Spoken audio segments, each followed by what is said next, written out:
So we can start. So first, let me say that the paper is co-authored not only by Rick and me, but also by two other authors, Jay and Virgia and John Morgan, whom you may know from the work on extremism and the psychology of terrorism. It's a work in progress, so it's a paper we are currently writing, and we are very grateful for any kind of feedback, thoughts, questions, and comments that help us to improve the current version of it. The aim of our paper is to provide a conceptual map of four closely related yet distinct phenomena, namely extremism, fanaticism, fundamentalism, and terrorism. The method we thereby use is that of conceptual analysis. More precisely, a specific form of conceptual analysis is not a purely descriptive analysis of how these concepts in fact are used, but an empirically and historically informed proposal for how the concepts should be used in a fruitful way. One thing that is worth mentioning in the beginning is that although we start with offering conceptualizations of each of the four respective phenomena, these definitions are not fixed. So one result, someone needs to turn off this. Okay. We're good to go. Yeah. So one result of the conceptual mapping might be that maybe it's more fruitful to define the concept slightly differently than we suggest in the beginning of the paper. So we are open to discuss that and explore that together. As we already heard yesterday, there is much conceptual confusion in the debate, in the literature, policy, and also in the public debate. So the aim of our paper is to bring some conceptual clarity into these three domains. We believe that such a conceptual clarification will also make it easier to operationalize the definitions of these concepts. And we think that the somewhat distinct bodies of literature on the four phenomena would profit from one another. So the structure of the paper and our presentation today is as follows. First, we conceptualize the four phenomena, thereby considering 5 dimensions, namely first beliefs and ideology, second affections, third cognitive states such as hopes, desires, and goals, fourth actions and omissions, and fifth practical affairs such as ritual symbols and organizational aspects. We then explore and display the relationships between these four phenomena. And finally, we sketch the theoretical and practical consequences of our conceptualization and mapping. So let me start with the first phenomenon that we already have talked about yesterday, namely that of extremism. Like the other three concepts, this concept is often used pejoratively, its meaning is often vague, and it's most often a normative concept. A common yet problematic definition conceives of extremism as a set of beliefs, values, and/or activities that deviate from social norms. According to this definition, extremism primarily is a challenge to the social or political status quo. What counts as extremism, according to this relativistic definition, and what does not, depend on context and framing, for example, on which social and political norms are prevalent. The definition, therefore, is problematic and open for abuse because under this definition, the powerful and popular are exempt from the consequences of being labeled extremist, while minorities can be deemed extremists simply for being minorities. We therefore use and suggest a different definition that Jay and Virgia has developed more extensively in his work, namely to conceive of extremism as the belief or set of beliefs that one's in-group can never be healthy or successful unless it's engaged in hostile action against an out-group. This definition conceives of extremism as a belief system or ideology. Extremism thereby is predicated on groups, although these groups are not always organized in a deliberate manner. Even lone actor extremists typically claim they are working on behalf of a larger group, such as an ethnicity, political class, or religion. And there can be any sort of social grouping in which extremism manifests itself, including but not limited to religious, ethnic, racial, national, and class-based groups. The extremist relationship towards the out-group paradigmatically is characterized by hatred, but extremists can also conceive of their own hostility as a purely cognitive, belief-based attitude, as it is the case, for example, in so-called scientific racism. Extremism results in harm to outgroups up to and including atrocities such as slavery, oppression, and genocide. However, extremism is not always violent. Extremist actions below the threshold of violence include segregation, discrimination, and harassment. By contrast, extremists paradigmatically love their own in-group. However, also the relationship towards the in-group is often infused by ambiguity. For example, extremists have deeply ambiguous feelings towards members of their own group that do not support their extremist cause. Extremists ultimately desire to bring about a future in which some idealized version of the extremists in-group identity is dominant, and in which the threat of an outgroup has been strictly controlled through ongoing hostile action, or the outgroup even has been removed from the world entirely. One of the predicting factors of extremism is uncertainty. Extremists seek to overcome their uncertainty in groups with what is called a high anti-activity or groupiness, that is groups with clear in-group outgroup boundaries, internal homogeneity, a shared worldview, and so on. Extremism has occurred throughout all ages, so it's not restricted to any specific period in the history.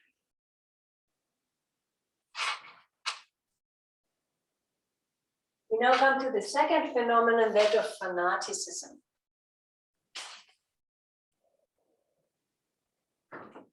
And the definition we offer here differs from that that Quassim Cassam proposed yesterday. I think it's helpful to start mentioning that there is a wide and a narrow concept of fanaticism.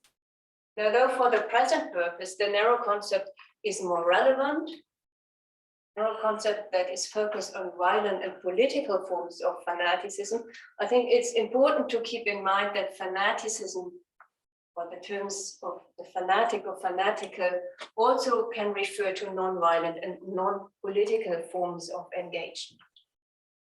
So according to the wide definition of fanaticism, at the heart of any form of fanaticism lies the identity-defining, wholehearted, effective devotion to an absolute value that motivates uncompromising action. This definition includes phenomena such as fandom or vocation that do not involve any overt political aspirations, and for this reason have been called private in contrast to political forms of fanaticism. A vocated philosopher or artist, for example, is passionately committed to their profession. They even may be willing to sacrifice themselves or others for the sake of their profession, but they do not seek to impose their values and way of life on other people. This is different in the case of fanaticism narrowly construed, that is a subcategory of the wider definition of fanaticism.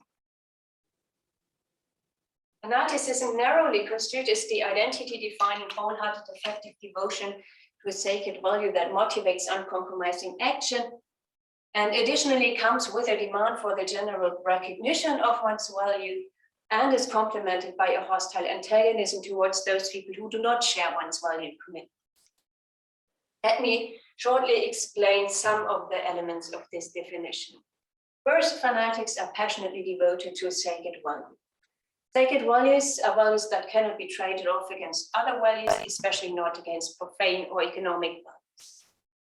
Although the concept has a religious connotation, in social psychology is used to denote both religious and non-religious values, so too does the concept of fanaticism denote both religious and secular phenomena, although originally it was used to denote non-orthodox or theistic religions.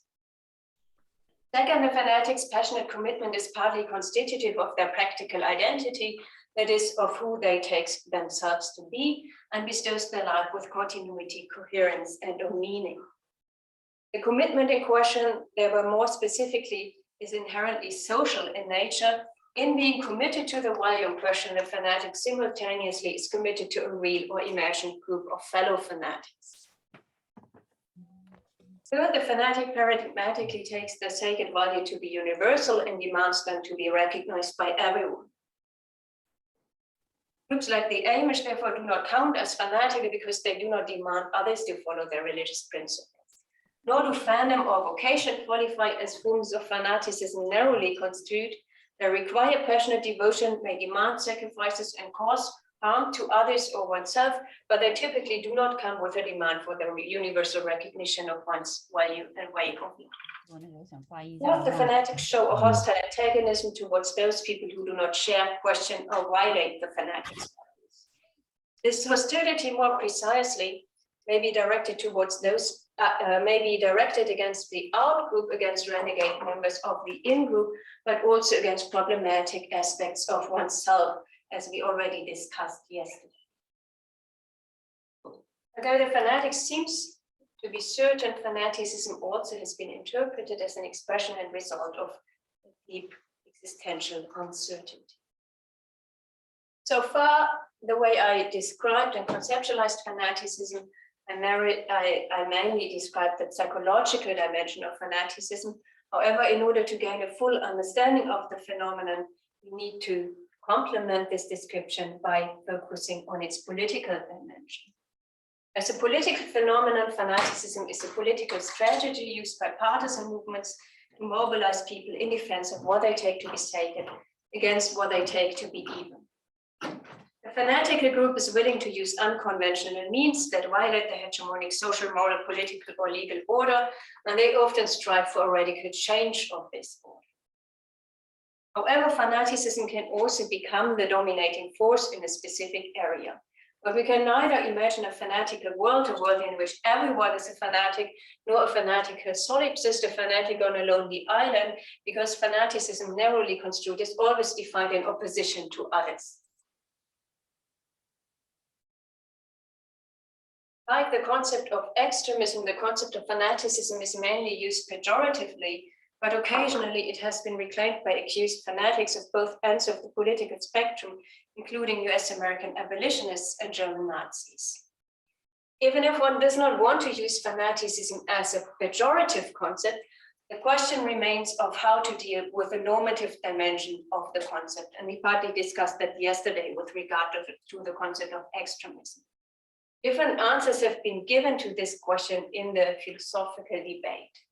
Some offer a critical history of the idea of fanaticism that shows how the invention of the term fanaticism has been entangled with power interests. So this allows us to develop a more critical understanding of the label fanaticism. Others neutralize the concept fanaticism by acknowledging that it can be used for both democratic and anti-democratic aims. Still others, the majority, Quassim Cassam belongs to them, hold on to the critical function of the concept and try to offer an account of what is wrong with fanatics or fanaticism in order to distinguish merely rhetorical from substantial accusations of fanaticism. In this context, fanaticism has been described either as a failure of epistemic or of practical rationality. It has been described as a defect of personality or as a defective way of forming communities through negative solidarity. Fourth and finally, there is the Nietzschean tradition that takes the critical dimension of the term fanaticism even more seriously and points us to the fact that it's inherent to the condition of fanaticism itself that we cannot know whether we ourselves are fanatics, and in doing so make us reflect on the potentially fanatical dimension of our own thoughts, feelings, and actions.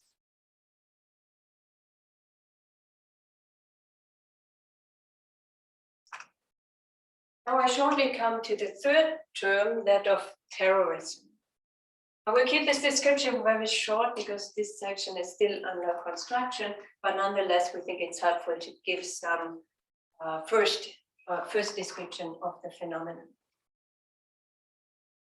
The definition of terrorism is controversial, but many scholars describe terrorism as the use of violence or the threat of the use of violence to further political, social, religious, or other ideological aims. The actors, they were usually a non-state individuals or groups, so terrorism is a form of violence from below, and the targets typically include, but are not limited to, civilian non-combatants. Moreover, it's distinct of terrorism that terrorists have political aspiration. This is in contrast to, for example, school shootings, where the agenda of the perpetrator rarely exceeds the realm of personal frustration, anger, and resentment. These elements can and often are, of course, also be present in terrorism, but they are not the sole motive of the terrorists. And now I hand the word over to Rik, who will continue with presenting the phenomenon of fundamentalism. All right, thank you so much, Ruth.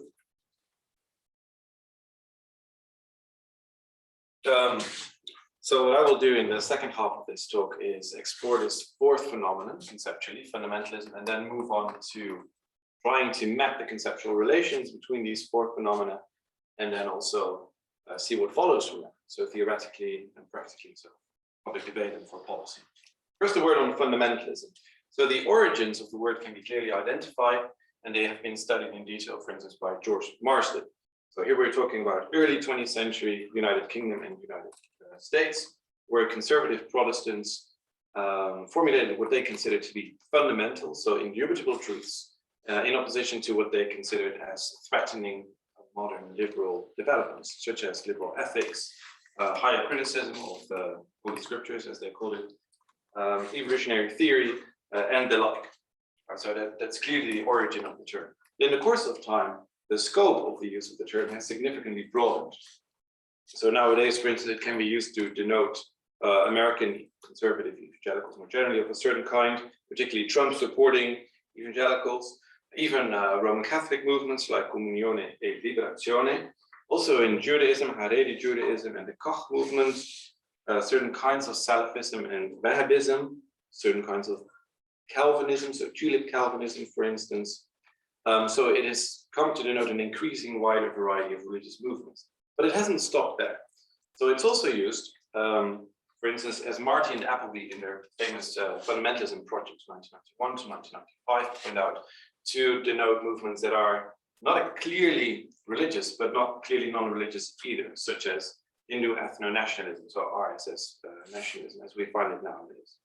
And it hasn't even stopped there. So it has also come to denote secular kinds of fundamentalism, such as neo-Nazism, and going even further. So nowadays we find talk about, in the academic literature, talk about feminist fundamentalism, capitalist fundamentalism, biocentric fundamentalism, pedagogical fundamentalism, gender fundamentalism, evolutionary fundamentalism. There's a whole host of fundamentalism.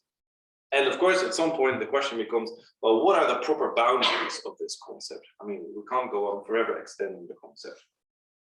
And I think a natural way to go about in this slightly confusing debate or sets of debate is to appeal to the notion of a family resemblance, as several people have done already. And here the basic idea is that the concept is such that there are no necessary and sufficient conditions. So no conditions that are individually necessary or jointly sufficient. It's like a family, right? These notions are related to one another in various ways. Some are core cases or paradigm cases, and others are boundary cases. And the further you move away from the core, the fuzzier and vaguer it gets whether something still counts as a variety of fundamental. Right, so what are these core stereotypical properties that movements can meet? The first thing I think that we can point out is that it is a reactionary movement. It is a response, a reaction to modern developments. And here we can think, as I said, of liberal ethics, also the rights propagation by LGBTQ+ individuals, scientific developments, especially in evolutionary theory and cosmology and genetics, and similar modern developments. Right, so that is a core characteristic. There are different ways then that it can play out, depending on exactly what one reacts to and rejects in modernity. Second, and this is somewhat paradoxical, fundamentalism is itself a typically modern development, according to many. And it is particularly modern in that it itself seeks certainty and control. And it often does so, for instance, by appealing to, not always, but by appealing to infallible holy scriptures, such as the New Testaments, the Quran, the Sharia, Halakha, the Talmud, the Grand Sahib, and so on. Right? It's also modern in that it uses media and other kinds of technology to spread its message. And so it's modern in various ways. And so there's a paradox in fundamentalism itself. The third class of properties is that all fundamentalisms advocate some sort of grand overarching narrative about the world, about the history of the world. And the basic idea is that there once was a perfect paradisaical state, and there was a fall, and now we need to restore that original state. And here one might, of course, think of the Garden of Evil like a literal historical interpretation of the first 2 or 3 chapters of Genesis. But as I pointed out yesterday, we also find similar stories with, for instance, or parallel stories with neo-Nazism, where Europe was populated by white Caucasians, then there was the fall, mass migration, and now the original state needs to be restored, right? So there's a similar narrative. And one could even argue that this applies to extreme environmentalism, right? So left-wing fundamentalism. So the world was perfect, or good at least, and then there was a fall, for instance, by way of industrialization and our polluting the earth, and we need to restore the original state. Right. That it is a family resemblance concept means that none of these properties is all by itself necessary, right? It is, what is necessary is that one has enough of them. And that means that there are radical differences among these different movements. What I would like to point out and draw attention to is the fact that fundamentalism can come with violence, but does not need to come with violence, or with a disposition to violence. Right? So if you think, for instance, of hundreds of thousands of Calvinists in this country, embrace such a literal story and treat Holy Scripture as infallible, oppose modern development, and so on, you meet all these stereotypical properties, but they are not violent in any sort of way, at least not more violent than an average human being. So it doesn't come with a disposition to violence. Some have argued, like Satyanathan Clark, for instance, that it comes at least with a disposition to support violence, for instance, by the government. But I find that slightly problematic, as that seems to confuse fundamentalism with something like conservatism, right? So widespread conservatism in the United States. Another thing I would like to point out is that the term is often used pejoratively, of course, right? So usually it doesn't make one happy to be called a fundamentalist. Term of abuse, but it doesn't really need to be. So it seems to be increasingly it's used as a concept that has turned out to be useful, right? And remember that originally the term came about because a group of people appealed to what they consider to be indubitable fundamentals. Right? So it has a clear origin, semantically speaking. Now let us see. Final comment concerns the idea that some have suggested that fundamentalism is a belief system. So here we have some hesitations about this idea. So of course, fundamentalism, at least on a group level, comes with certain beliefs. An individual might not have those beliefs, but of course groups do. But we would like to point out that it is much more than that. So to be a fundamentalist or to be a fundamentalist movement is to desire a certain state in the world. So it comes with cognitive state. It comes with certain grievances at times, or frustration, or fear towards modernity, right? So certain affections that come with certain actions, certain rituals, symbols, or flags. So it's not just a belief system, it's much more than that. All right, so that brings us to the next section, which is an attempt to show the relations between these 4 different movements, 4 different phenomena. And in order to show what the relations between those movements are, what we would like to do is first start with a set of questions, 8 different questions. And I think they're helpful to show the relations. So first, what is the metaphysical nature of the thing? Is it a belief system? Is it a set of actions or an affection and so on? Does the thing need to be religious, or are there non-religious, that is secular varieties? Is it group-based, or can it also just be the individual? What is its relation to violence? How is the outgroup perceived? Does it come with subjective certainty or a search for external certainty? And if so, how? What is the relation with the majority position in society? And finally, is the phenomenon time indexed? So is it restricted to a certain period in time, or can it be found universally across time? Of course, these are to some extent arbitrary, right? There can be further questions on the list, I think these are helpful to do the mapping. And then if you actually put this in a table, as we've done over here, I won't go through all of them. You can straight away see important similarities and important differences. So when it comes to differences, for instance, take the first one. So what is the metaphysical nature of the thing? Extremism, as J. Berger wrote the section, is primarily belief system, right? So it doesn't come with necessarily with hostile action. Fanaticism is primarily an effective devotion to sacred value, which is then expressed in action. Fundamentalism is primarily a doxastic, effective, and cognitive reaction to modernity. And terrorism primarily a series of actions from a particular motivation. So here, straight away, we can see that these concepts are somewhat different because they stress or they pay attention primarily to metaphysically distinct things. Though there are, of course, all sorts of relations. There are also all sorts of similarities, for instance, when it comes to certainty, number 6, and uncertainty. So for extremism, uncertainty, so subjective uncertainty is a predictive factor. Fanaticists seem certain, but they are effectively deeply insecure. Fundamentalists seek external certainty, for instance, in infallible sources. Well, it is an empirical issue, whether they are themselves certain or uncertain. But of course, one reason one can seek such external certainty is that one is subjectively uncertain. Right, so here it seems that there are important similarities between them. Maybe one final difference is number 8 on the list. If we could scroll down a little bit, yeah. So from our analysis, I think one could say that all of these phenomena are universal except for fundamentalism, as it's widely, not universally, but widely understood in the literature. That is because fundamentalism is widely taken to be a reaction to modernity, particularly like early 20th century or development starting at the early 20th century. Of course, more modern development more generally. Right? So that one has a particular time index, whereas the others have not. And of course, again, this is somewhat stipulative, but it can work well to distinguish these from one another. All right, what follows from this? Well, if we scroll down, we get to table 2, which displays the implicatory relations or their absence between these different kinds of movements. So the arrow, maybe you can point out that the arrow with, for instance, fanaticism entailing extremism.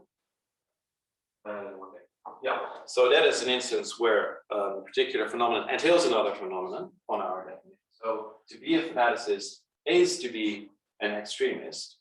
So here we're talking, by the way, about being a fanaticist in a narrow sense, right? A fanatic in a narrow sense.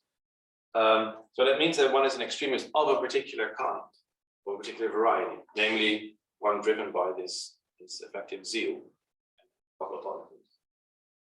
But apart from that, as you see, there are no implicatory relations. I mean, these are not exclusionary relations either, but no movement all by itself just entails another movement. I think this is an important, another important result. That means that the concepts are largely all subtly distinct from one another. And now the final figure, maybe the most important one, if we put all this together, then we get to this figure, right? And so this displays the 4 phenomena, and also there is fanaticism narrowly construed and fanaticism broadly construed. By the way, Ruth, so when I drew the figure, I came up with circles, and then when you made fanaticism, you made some sort of oval, a different sort of figure. I don't know, maybe there's a particular idea behind that, or is it arbitrary? Could it have been a circle? Could have been a circle. I guess it just would have been. All right, okay, just practically, okay. All right, so I'd just like to emphasize that the size of each of these circles is not meant to say anything about the exact number of fundamentalists or extremists around the world, but their relative size can be, I think, rightly be taken to suggest something. So not the exact ratio, but it seems there are just way more fundamentalists around all these Calvinists, for instance, than terrorists, right? So terrorism is highly exceptional, and there are probably way more extremists than terrorists, right? Only few, that's called the problem of the few in the literature, only few resort to violence. Maybe there are as many fanatics. Right. So I'm not sure about that. About, yeah, so we didn't commit ourselves to a relation between those two. Right, so it follows that some people, so the kind of little overlap there in the center, it is possible to be a fanatic in the narrow sense of the word, and an extremist, and a terrorist, and a fundamentalist. All right, let's move down. So this is our overview as it stands. Now, what follows from this? Can we say something about the theoretical ramifications? So this is, so we called it a workshop, so a bit of excuse that this is still something we're working on. So any suggestions or questions are most welcome here. So one thing that follows from this is that there are conditions that are unique to fanaticism and to terrorism and to fundamentalism. And those cannot properly explain extremism, right? So they're just, each of these phenomena, except for, well, they all have their distinct properties, right? And those properties, of course, cannot be used to explain the other phenomena. There are also different foci, or focuses, what does one say? Focuses of these bodies of literature. So in the literature on fanaticism, for instance, there's this attention for this ardent zeal or effective zeal, for instance, right? In the terrorism literature, there's this focus on the use of violence for certain political purposes, right? So it turns out that these bodies of literature have their own focus and can well be consulted if one wants to find out about one of them. It also follows that extremism, broad fanaticism, terrorism, and fundamentalism deserve study of their own. They are not reducible to one another in any sort of way. So fanaticism, narrowly construed, is a variety of extremism, but it is a particular variety with specific properties, right? So none is reducible to another, so they deserve attention of their own. We believe that there are more theoretical implications, but these are just a couple of examples. Now let's move finally to the practical implications. One important thing that follows is that policy it needs to be deeply historically informed. So, for instance, whether something is a variety of extremism, as it could be found 1,500 or 2,000 years ago, or whether something is a fundamentalist movement reacting specifically to modern developments, makes quite a bit of difference. Right? So, the more we know about each of these phenomena and how they have historically developed, the better we're able to tackle or address them, or to some extent maybe give them a proper place in our societies. For the public debate, it also has all sorts of ramifications, but we need to adjust the image of fundamentalism. So fundamentalism, for instance, does not come with a disposition to violence.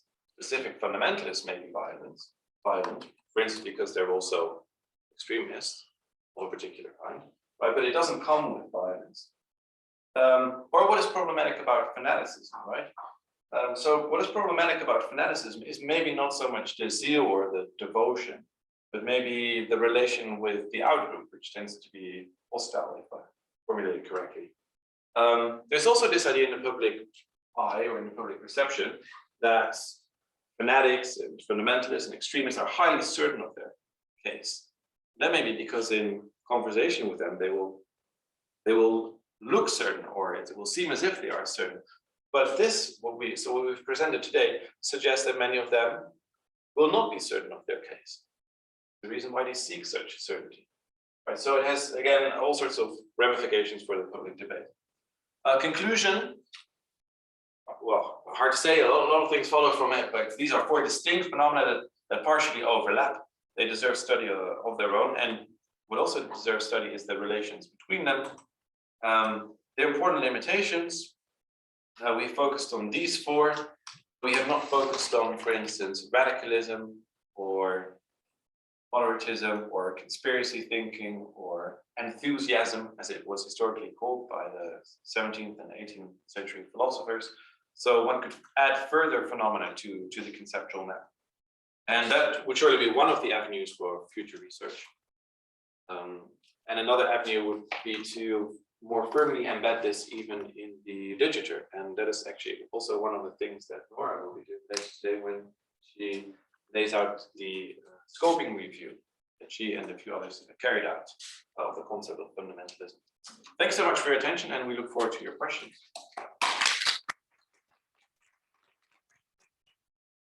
Well, thanks to the speakers. We have time for a couple of questions. We have more or less 20 minutes. So in case you have a question, please just raise your hand digitally or here in the room. And let's start with a question by Naomi here.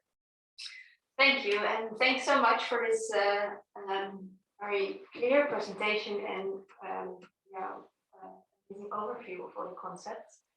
So my question is partly methodological. So I was wondering why you've chosen to use different conceptual analysis with the different concepts. So, for instance, Rik, what you've just told is say, okay, we need family resemblance analysis of the concept, and that raises the question, for me at least, why we wouldn't need the same conceptual analysis in the case of extremism. So here's a question of why choose this different kinds of analysis, and also, you know, with fanaticism, you say, okay, we have you can widely construe it or narrowly construe it, and then think, okay, why shouldn't we do the same with, for instance, extremism? And by not using the same conceptual analysis, it raises for me the question how speculative conceptions or these definitions are. Yeah, I think that's a perfectly sensible question, and I think in a later version of the paper we should address it.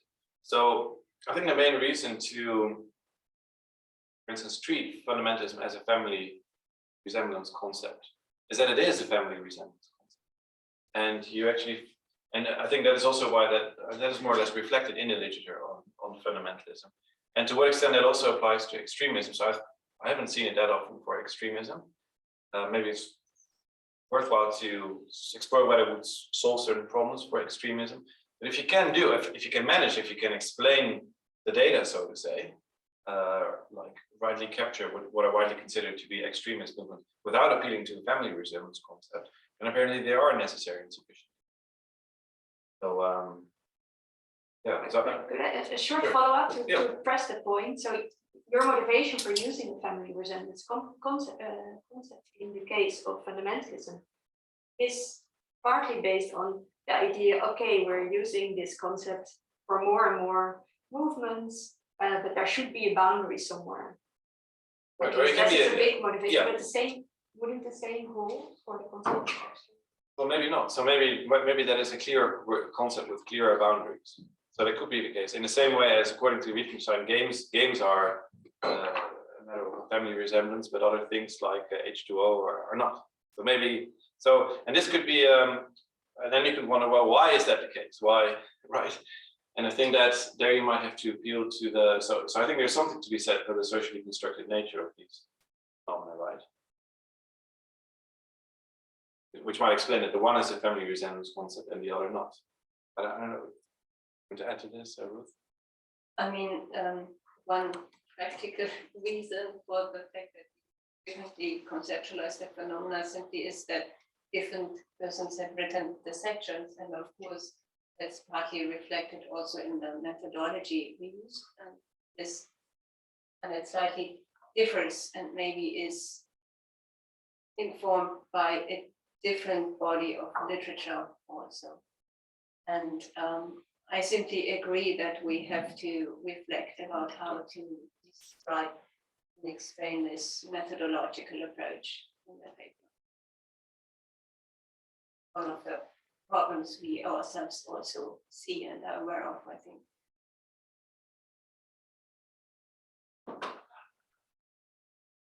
All right, many thanks. Theo, you're next in line, I think. Well, thank you.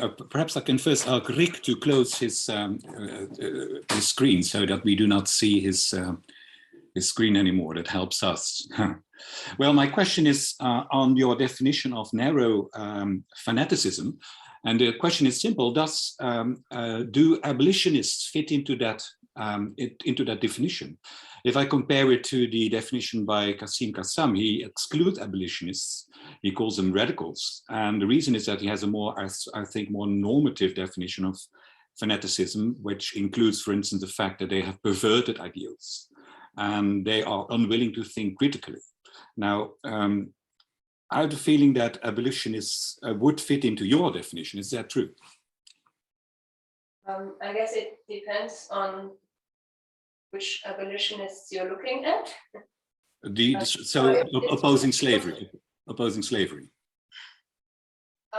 in the States. I mean, some of them definitely are fanatics, and some of them, those who use violence maybe, and are also hostile to those who do not share their political opinion, may also be fanatics in a narrow sense. But not all of them are, because not all abolitionists are characterized by this form of hostility, I think, towards the outgroup. Well, is that true? I mean, if you are really committed to the abolition of slavery, you should be, you are also hostile against, say, Southern slaveholders. So I'm just also curious what Quassim would think of it, because he's so clear in saying, well, there is something extra with fanatics. They have perverted ideals. So he built into the definition this normative aspect. But perhaps he can speak out for himself. Maybe you could do both, like Sim could reply to this and ask the question. Yeah, I think it's a good idea. So Quassim, if you want to react and then also ask a question. Yeah. So just responding to the last question, I mean, I think that's absolutely right, that my approach is more overtly and explicitly normative than what's being proposed here, and that's why I wouldn't want to describe the radical abolitionists as fanatics on my view. The question I wanted to ask is actually related to this, which is, what's the status of these various definitions that have been proposed here? I mean, are they attempts to capture how these various notions are actually understood, and if so, understood by whom? Or are they proposals about how we ought to understand these notions? I ask that question because looking at some of the definitions that you proposed, say the definition of terrorism. So I don't really like the definition of terrorism that's suggested here. It seems to me not to be in accordance with my conception of terrorism, and indeed to miss out some important elements of what lots of people in the literature talk about when they talk about terrorism. So they talk about it as communicative violence, and that's something that's missing. In the case of fundamentalism, I'd want to make more of the idea that fundamentalists are people who believe in the existence of fundamentals of some sort. So I suppose my question is, how, faced with someone like me who says, well, I don't understand these notions in quite the way that you understand them. How do you, I mean, is your answer, well, look, you ought to understand these notions like this? Or are you saying, actually, you're in a small minority and that by and large, people do understand these notions in this way? I go first, yeah. All right. So I feel part of the question that I asked you yesterday is going back to me like a yeah, right. Well, they call me, rightly so. So I think the way we've all gone about, so all four of us, authors of the paper, is that we wanted to provide something what you could call like an explicative definition. So one that is firmly embedded in the literature, it doesn't it's not completely alienated from existing views, and at the same time, it does have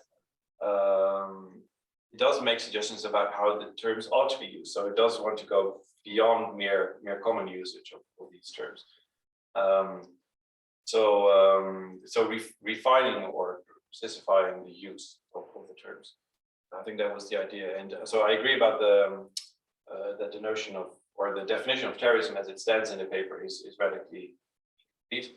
But then John has only been able to provide part of that section, and we'll finish it later on. So yeah, so I think that is the idea, and and when it comes to fundamentalism, so one could say a cult of the text, or seeking external infallible fundamentals, for instance, is maybe pivotal or necessary for fundamentalism.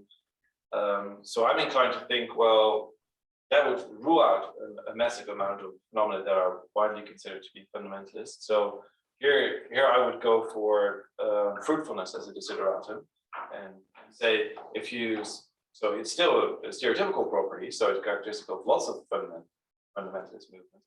Some lack it or have something slightly different. So it gives you the resources to see the commonalities between all these different movements. And one could still say like movements that do have that property are closer to the core than say neo-Nazism, which does not seem to have that to that extent, right? So here I try to balance the desiderata or virtues of different definitions. That's how we want to go about it. Is that helpful? Yeah, that's really helpful. I mean, just one quick point about particularly the definition of terrorism. I mean, the issue of whether terrorism is something that's confined to non-state actors or whether states can be terrorists, I mean, of course, it's hugely kind of contentious. And I mean, of course, lots of states themselves insist that only non-state actors can be terrorists. You know, and it's understandable why they do that. And this is an area where, in a sense, you're not going to be able to decide what to think on the basis of current usage, because there's a fundamental disagreement about how to understand the notion of terrorism. And in a sense, deciding whether non-state actors are the only actors who could be terrorists, making a decision on that question that's a political decision. I mean, it's a decision with political consequences, and it's not something that can be decided by conceptual analysis or by looking at how the term is used, because this is just one of these really contentious questions. It seems to me though that John Horgan has wanted to leave some room for the option of states being terrorist actors by way of the clause usually. So you wanted to follow? Yeah, I mean, these are all political concepts, right? So no matter which kind of definition we give, this will have political consequences. So that's your account of extremism. And then I think, I mean, I agree with what Rik said, but it would of course be interesting, like, to go more into the detail and see, for example, how our methodological approach in defining fanaticism differs from your one.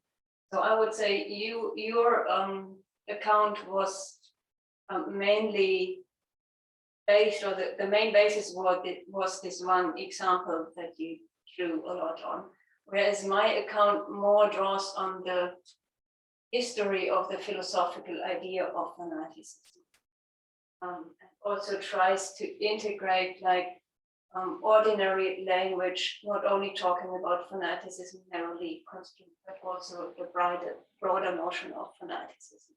That's maybe one thing that I find very interesting also about the concept of fanaticism in particular, is that it definitely has like the longest philosophical history of all these four terms.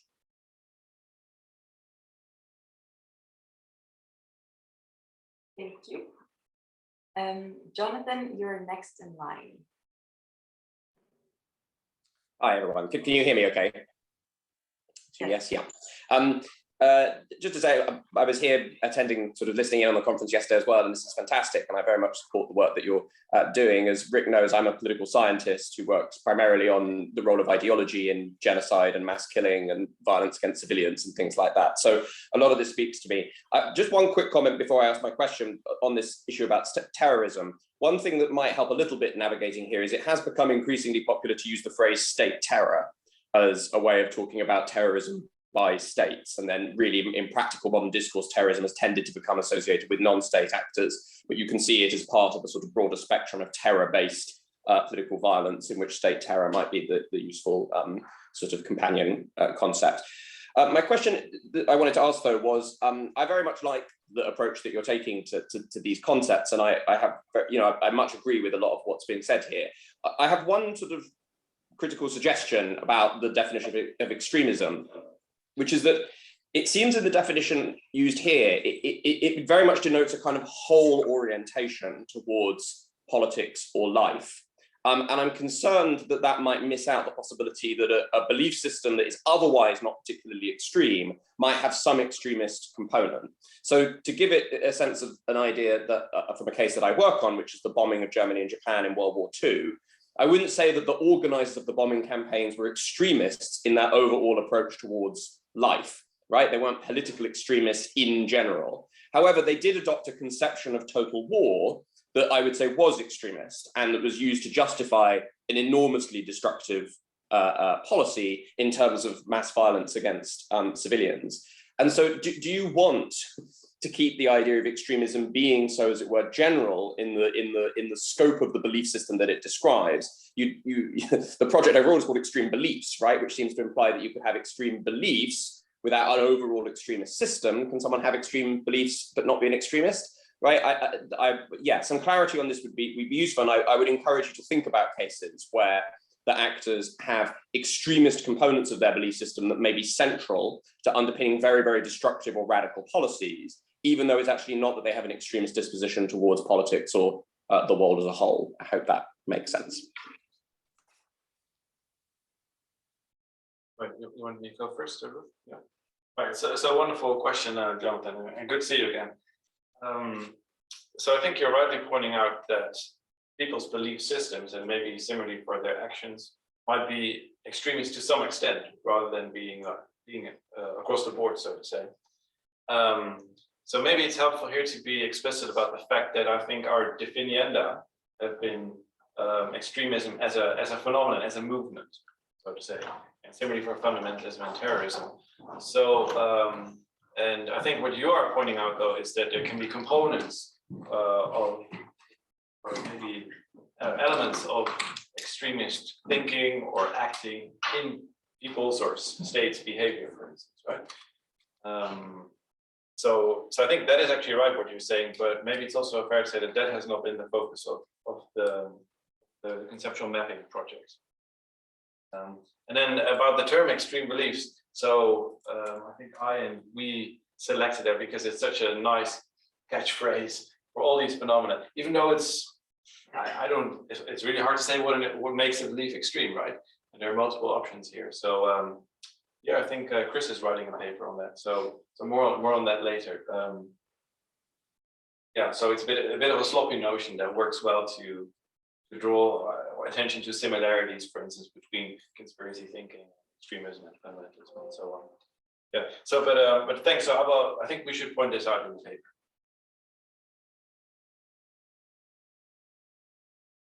We move to the next question. Yeah.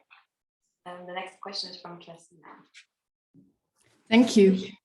I was wondering, in the definition of fanaticism, and also later or at the end of the talk, the term was mentioned again. It was about devotion and also zeal. And I was wondering to what extent, well, where you would place the concept of devotion or zeal in your scheme, table 1, let's say. Would you place it more on the level of these 4 other concepts like fanaticism, terrorism, etc., or would you rather see it as a parameter, which is more in the left, in the first column of the scheme? Yeah. So my question is basically like, how does zeal or devotion fit in this the conceptual map, basically?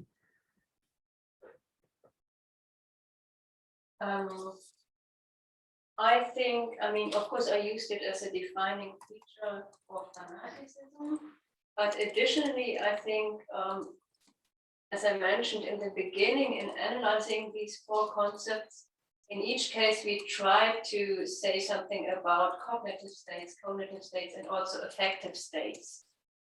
So it's also one dimension along which one could analyze, and we partly do analyze each of the 4 phenomena. And then, of course, it includes more than just zeal and passionate devotion. So there are other affective phenomena that also deserve attention. For example, hatred or sympathy, things like that. But still, I would say zeal or passionate devotion is only a defining feature according to our definitions of fanaticism, and not a necessary or paradigmatic part of the other 3 phenomena, although it can be part. Yeah, right. So it's to be found conceptually just in this little shape, right? I guess, yes.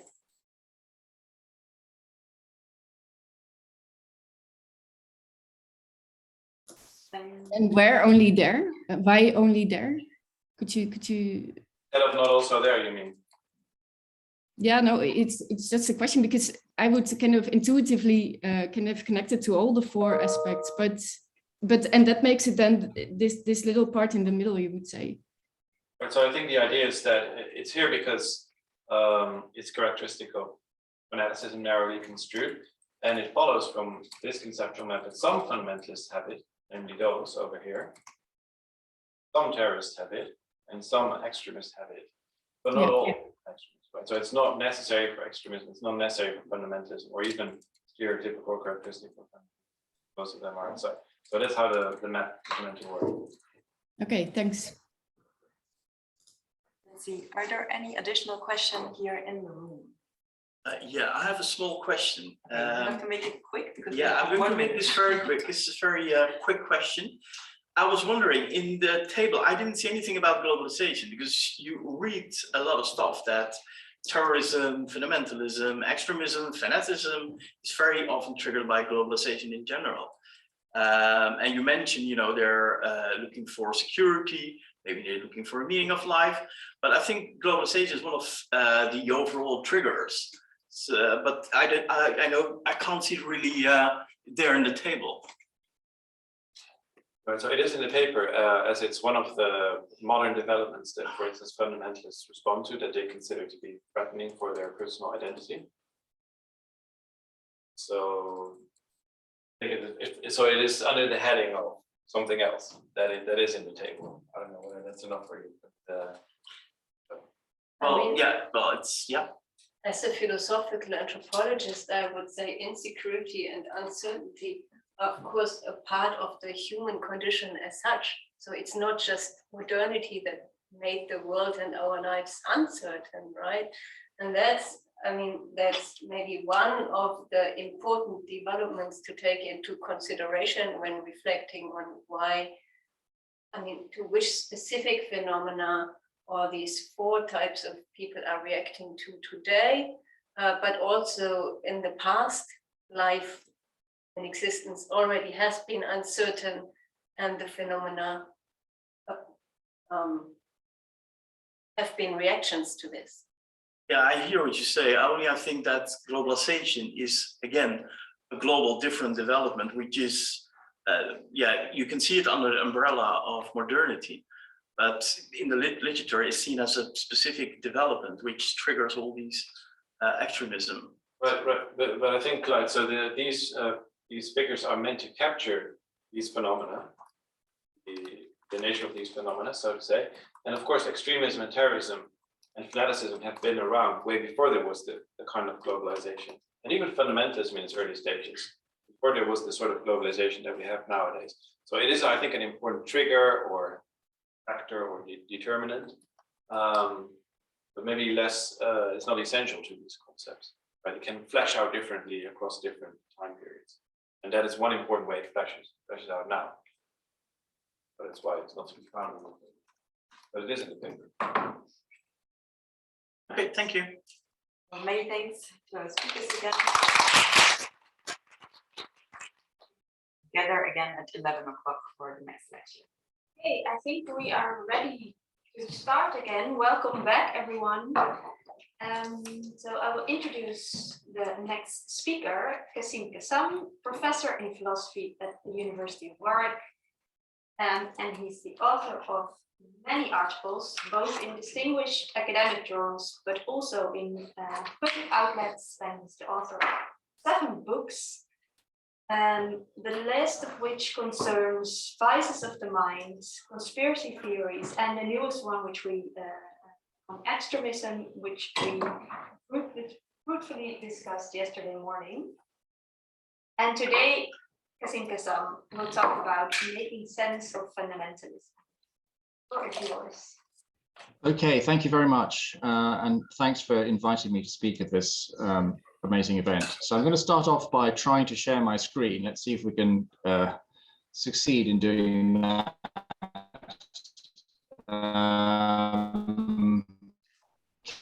Screen.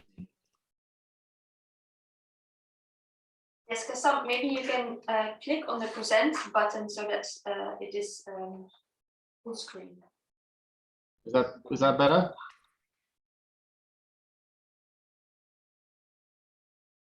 Okay. Hope it's now on full screen as far as I can see. So maybe like from the beginning, top left. That's what I've done. Is it? Hij heeft twee schermen. Okay, well, we can see it. It's good.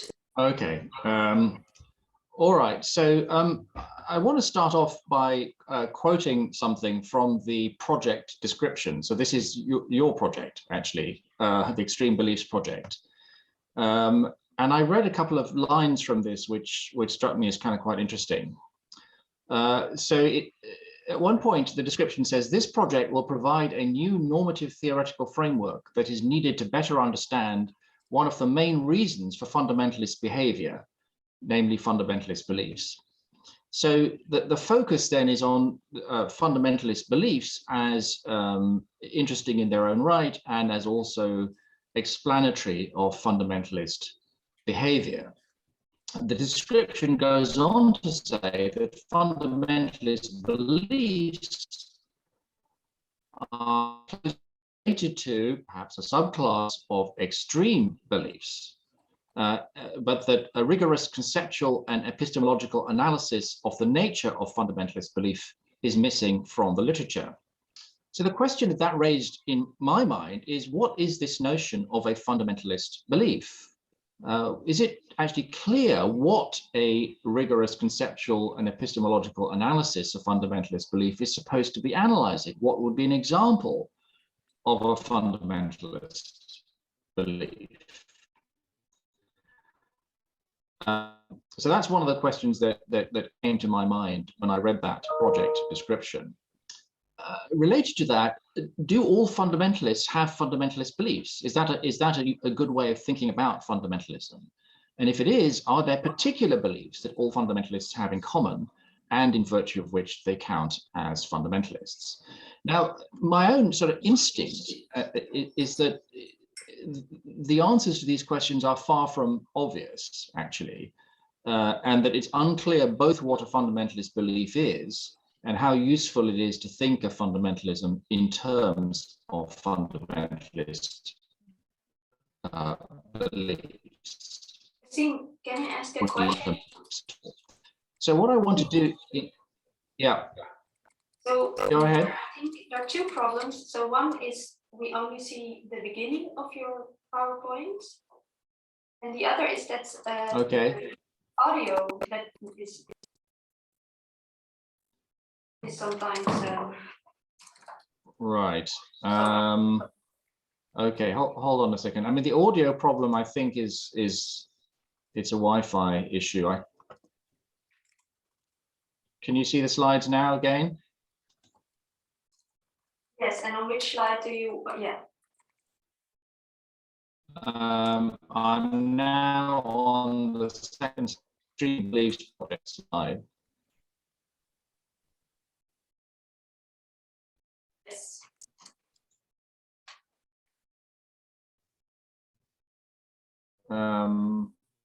Preliminary questions. Can you see that slide? Yes. Okay. All right. So those are the questions that got me going. And as I said, I'm just a little bit skeptical about the notion of a fundamentalist belief, and also a little skeptical about the extent to which it's possible to understand fundamentalism by a reference to fundamentalist beliefs. So what I want to do today is to develop my own account of fundamentalism and to look at where fundamentalist beliefs fit into this account, if anywhere. And in developing my own account of fundamentalism, a theory of fundamentalism, I want to start by listing a set of constraints on a theory of fundamentalism. So it seems to me that anyone who is serious about trying to explain what fundamentalism is needs to respect these constraints. So the first constraint is that it should explain the power and the appeal of fundamentalism. So obviously fundamentalism isn't very appealing to lots of people, but there are lots of people to whom it is appealing. And a good theory of fundamentalism should explain its power and its appeal. Secondly, it seems to me that a good theory of fundamentalism should definitely not imply that all Muslims, Jews, or Christians are fundamentalists. That, I think, is something that a good theory of fundamentalism should not do. Thirdly, I want to say that a good theory of fundamentalism should do justice to the self-understanding of fundamentalists. So we shouldn't account of fundamentalism that bears no relation to how fundamentalists themselves think of themselves. I mean, fundamentalists no doubt don't think of themselves as fundamentalists, but they do have a self-conception of some sort, and a theoretical account of fundamentalism should do justice to the self-understanding or the self-conception of so-called fundamentalists. A further constraint, I think, is that a theory of fundamentalism should seek verstehen of fundamentalism and fundamentalists. So by verstehen, I mean a kind of from within understanding of fundamentalism and fundamentalists. So this is closely related to the previous point. Fifth, I think a good theory of fundamentalism should avoid colonialist and Orientalist tropes about specific forms of fundamentalism. So here, of course, I'm thinking particularly about colonialist and Orientalist tropes about Islamic fundamentalism. I think that we need to be careful to avoid these tropes in representing Islamic fundamentalism as, for example, irrational or fanatical or crazy in some way. I think we need to be very careful not to do that. And lastly, I think that a good theory of fundamentalism should explain what, if anything, is wrong with fundamentalism.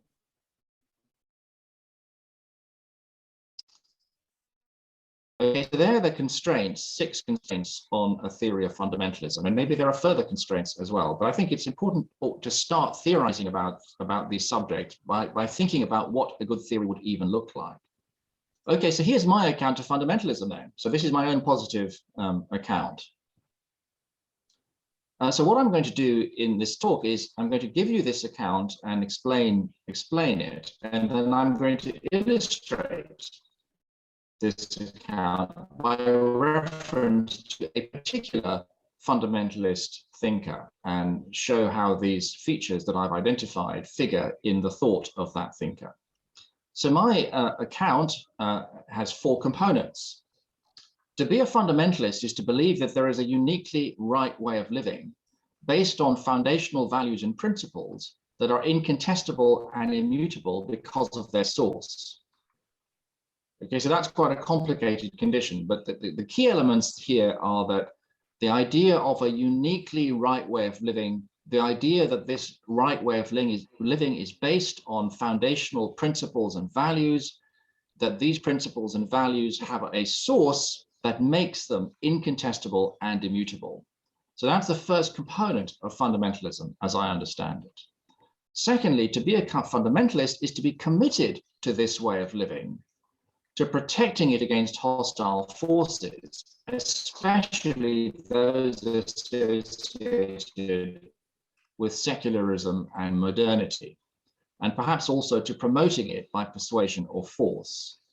Now, I put the last bit in square brackets because it's not clear to me that promoting this way of living is a feature of all fundamentalists or all fundamentalism. I think there are some who are keen to persuade others to accept their preferred way of living, but there are also fundamentalists who have no interest in that their interest is simply in living in accordance with the fundamentals and protecting that way of living without necessarily trying to convince anyone else to live that way. But the basic idea is that to be fundamentalist, you've got to be committed to this way of living, to protecting it against hostile forces, especially hostile forces associated with secularism and modernity. Thirdly, to be a fundamentalist is to view other ways of living as inferior or in some way problematic, and to regard them with hostility and contempt. So, so this is the idea that whether or not fundamentalists have any interest in persuading anyone else to accept their way of living, they certainly do think that their way of living is superior to all others, which they regard with hostility or contempt. And lastly, to be a fundamentalist is to separate oneself from non-believers, if necessary, to avoid corruption by their flawed values. And this explains why you often have communities of fundamentalists living in relative isolation from the mainstream.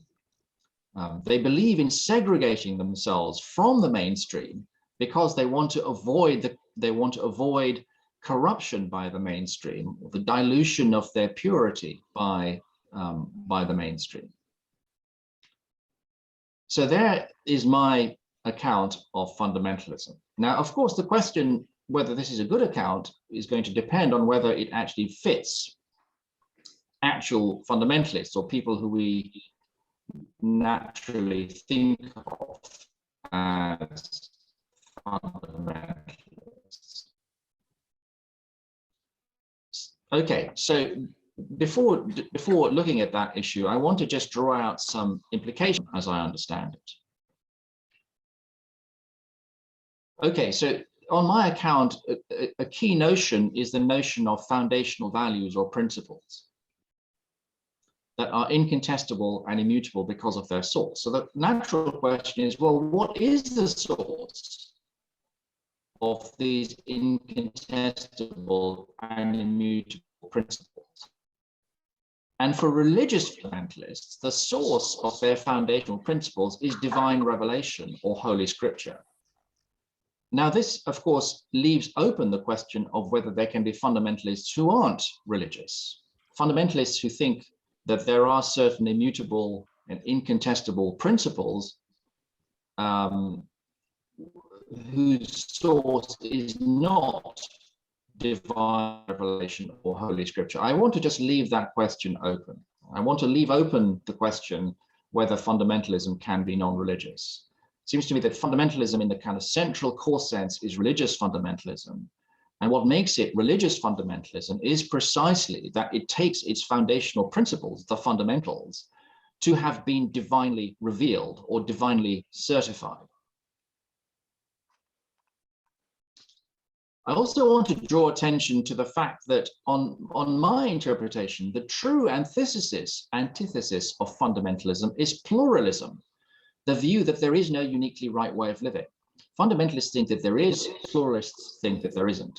So if you're thinking about the history of philosophy and looking for an example of someone whose view is diametrically opposed to fundamentalism, then an obvious example would be Isaiah Berlin, who is, of course, one of the key figures in defense of pluralism, in defense of the idea that there isn't a uniquely right way of living. A further consequence of fundamentalism, which I'll explain in a little while, is that fundamentalists are generally suspicious of or hostile to democracy. I'll explain why that is in a little while. And fourthly, it seems to me that fundamentalists reject any separation between church and state, between religion and politics. There is no such separation for a true fundamentalist. All right, so having gone that far, I now want to look at an example of a particular thinker who I think is both extremely influential and also illustrates many of these features of fundamentalism that I've identified. Now, the fact that this one thinker that I'm going to discuss exemplifies these features doesn't, of course, mean that all thinkers who are normally regarded as fundamentalists satisfy these conditions. I would like to think that they do, but I'm going to just start off with, as it were, a paradigm case. And the thinker I want to talk about is Sayyid Qutb. So for those of you who don't know, Sayyid Qutb was born in Egypt in 1906, joined the Muslim Brotherhood, was imprisoned by President Nasser, spent a long time in jail, and was ultimately executed in 1966. During his time in prison, he was given writing materials, and he used his writing materials to write a 4,000-word commentary on the Quran called In the Shade of the Quran, and also a shorter piece of work called Milestones. Now, Kutub's work is massively influential as a form of so-called Islamism or Islamic fundamentalism. And his work is still widely read and studied today. So after his execution, Kutub's brother went into exile in Saudi Arabia and became a professor of religious studies in Saudi Arabia. And one of his students in Saudi Arabia was none other than Osama bin Laden. Okay, so that's a little potted history of Sayyid Qutb. So I'm going to quote from various works of Qutb's just to explain some of his basic ideas. Maybe you all know this already, but just in case you don't, here are some of his basic ideas. So he starts off Milestones with the following statement. Mankind today is on the brink of a precipice because humanity is devoid of those vital values which are necessary not only for its healthy development, but also for its real progress. So his starting point is a crisis of values, which he thinks humanity today faces. He then has his diagnosis of this crisis of values. If we look at the sources and foundations of modern ways of living, it becomes clear that the world is steeped in Jahiliyyah, which he defines as one man's lordship over another. Now, this concept of Jahiliyyah is of tremendous importance in Islamic theology. So Jahiliyyah is basically ignorance of divine law, and traditionally has been used by Muslim scholars to refer to the pre-Islamic period. Right, so the period of history prior to the age of the Prophet. Kutub, however, uses Jahiliyyah not in a temporal sense. Instead, he characterizes the world today, the modern world, as a world that is steeped in Jahiliyyah. So he's extending the traditional use of this notion of Jahiliyyah or ignorance. And what's interesting is that he defines Jahiliyyah as one man's lordship over another. And I'll come back to that in a little while. So what's the solution? What's his recommended remedy to the fact that we're living in this era of darkness? The remedy is jihad or world revolution, which he defines as the effort expended in establishing the Islamic system for the benefit of all people.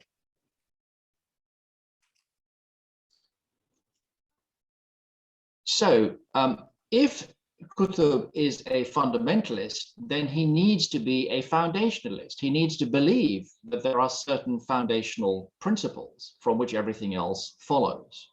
And indeed, for Kutub, there are foundational principles. Indeed, there are two of them. The first foundational principle, according to him, is there is no God but Allah. And the second principle is Muhammad is his messenger. So his system, Kutub's system, is built on these foundations. The whole of Milestones is basically a working through, a working out of the implications of these principles. So the first principle I'm going to call the Oneness Principle,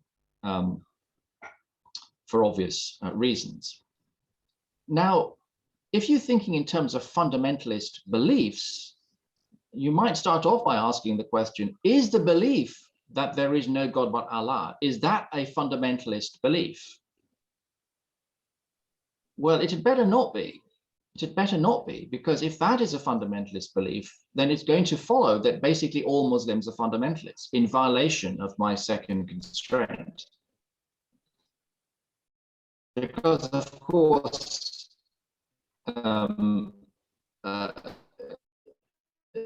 commitment to the principle that there is no God but Allah is one of the core commitments of should not be defined as a fundamentalist belief if one wants to avoid the result that all Muslims are fundamentalist.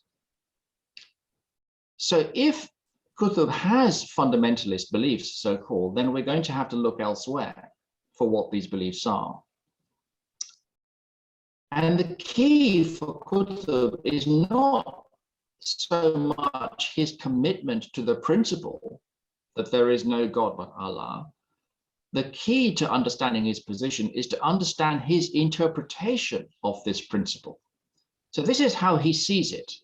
According to him, the Oneness Principle is a universal declaration of the freedom of man from servitude to other men. It is a declaration that sovereignty belongs to God alone.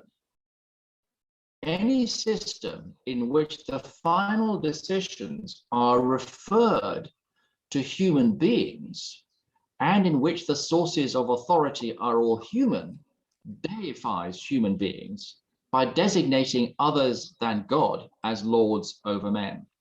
So this is the crux of Kutub's foundationalism. He takes it to mean that if there is no God but Allah, as he understands it, that means that sovereignty belongs to God alone. And if sovereignty belongs to God alone, then sovereignty does not belong to any human being, either individually or collectively.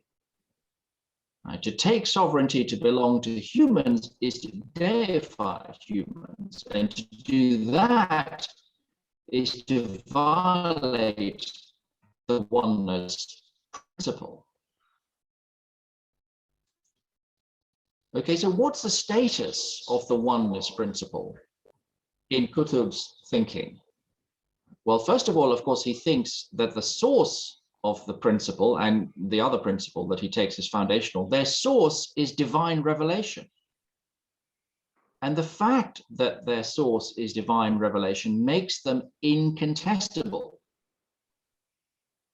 If the messenger of God says that God says that P, then P. So if the messenger of God says that there is no God but me, then there is no God but me. Now, if one were to ask as a skeptical philosopher, well, can we be sure that divine revelation is the source of the Oneness Principle? That is simply not a question that can be asked in Kutub's epistemological framework. The Oneness Principle and the divine source of this principle, these function as something like hinge propositions in his epistemology. He takes these foundational principles to be fixed and indeed to be context independent. As he puts it, moral standards are fixed criteria above and beyond the differences in environments.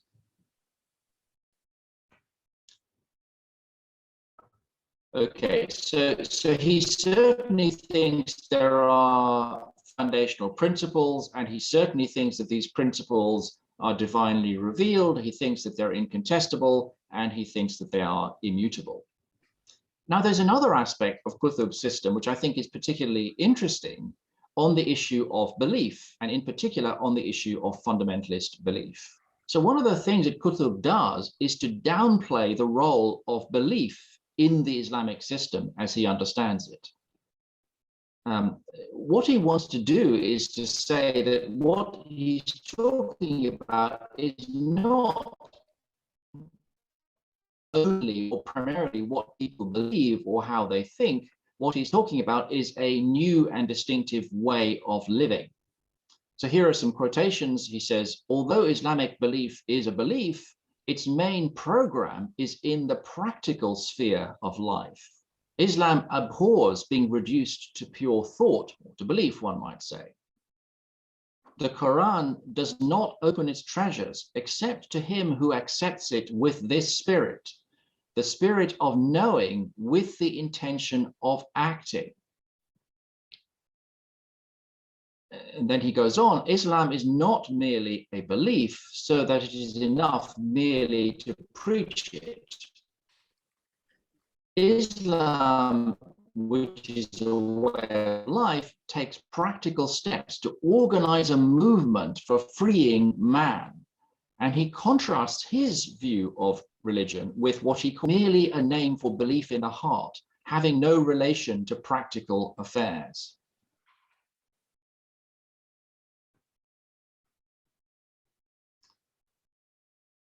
Okay, so I've mentioned the notion of jihad. So this is how he thinks about jihad. So jihad in Islam, he says, is simply a name for striving to make this system of life dominant in the world. Now, by that, he does not mean that jihad is about forcing people to believe in the principles of Islam, because in keeping with the Quran, Kutub says that Islam forbids the imposition of its belief by force. So his idea is that what we need to do is to establish an Islamic system of life under the Sharia, and then after that, people are free to choose or to accept the fundamental principles of Islam.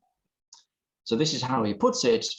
In an Islamic system, it is possible that different groups live under it, even though they may choose not to adopt Islamic beliefs.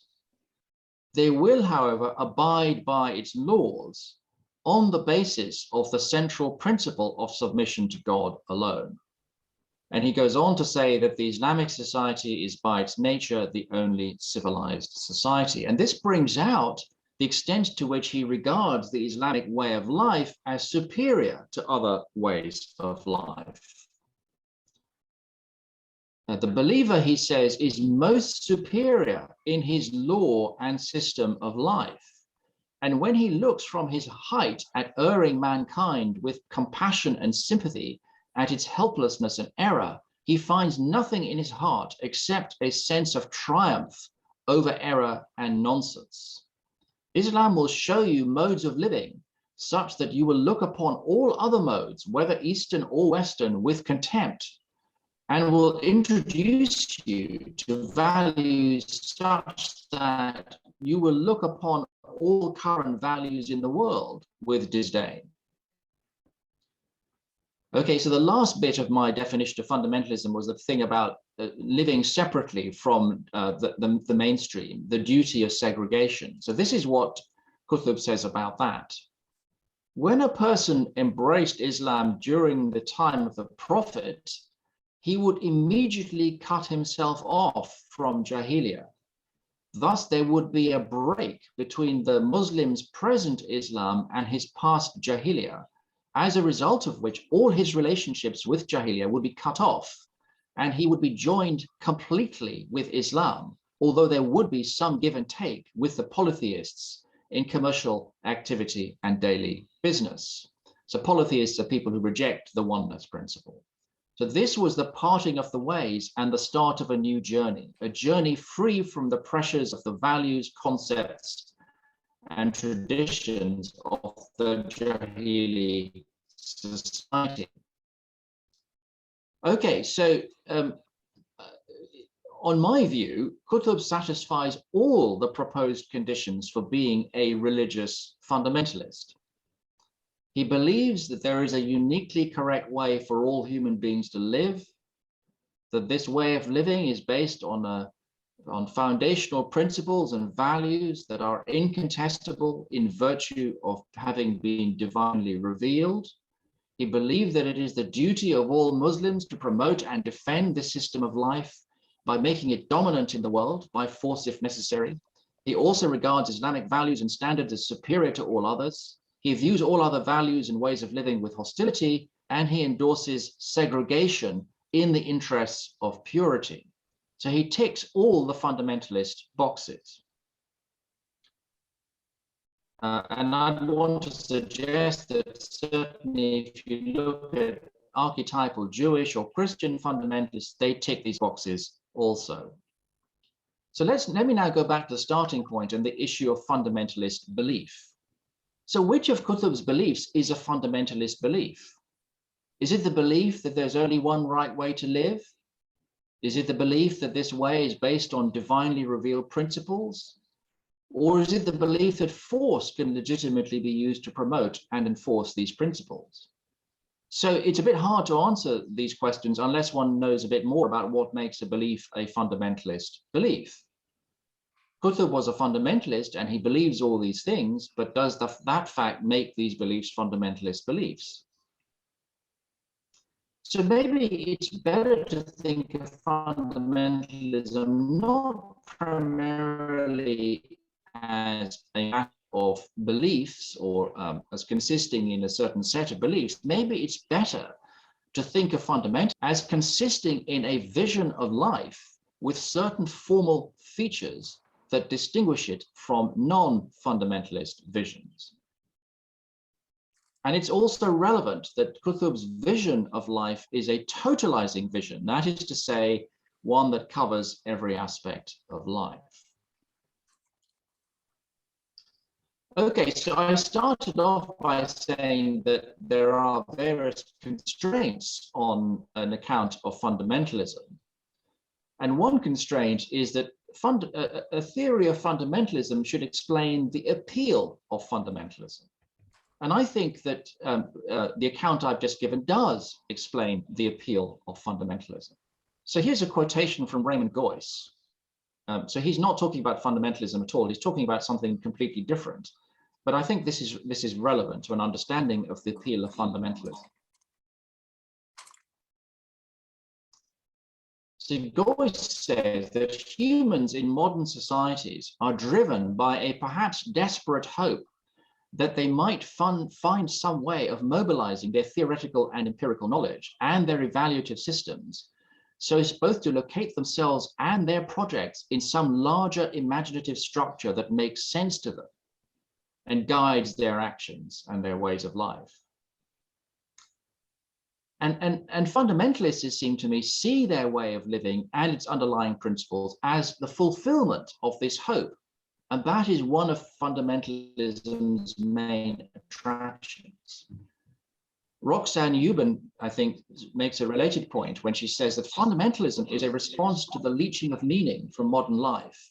It's one attempt among many to re-enchant the modern world. And of course, it's also relevant that Kutub's theology is supposedly a form of liberation theology, and that again explains its appeal. The focus throughout is on freedom from the servitude of some men to others.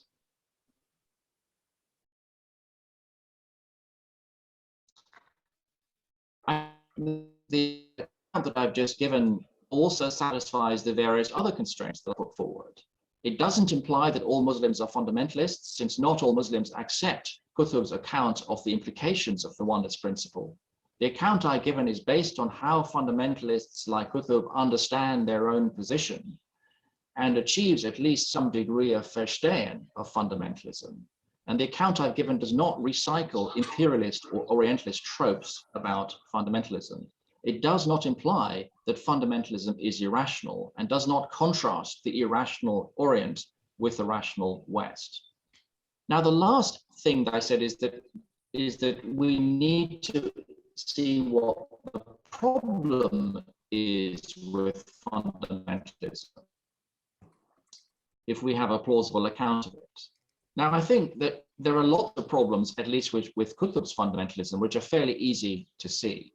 So first of all, of course, he simply fails to see that his reading of the oneness principle is simply one interpretation among others.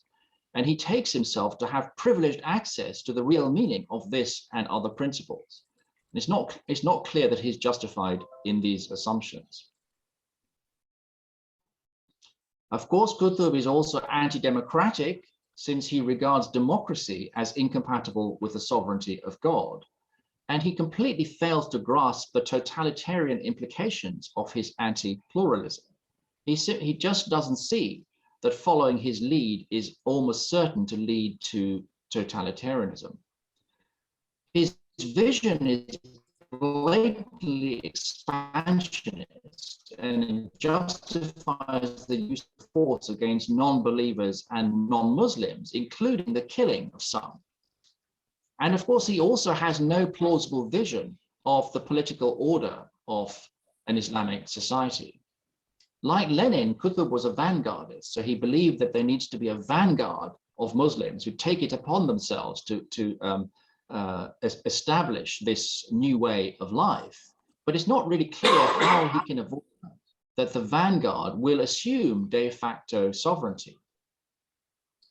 Kutub says that establishing the rule of God on earth does not mean that sovereignty is assigned to a particular group of people, as was the case when the church yielded power in Christian Europe, or that certain men become spokesmen for the gods, as was the case under theocratic rule.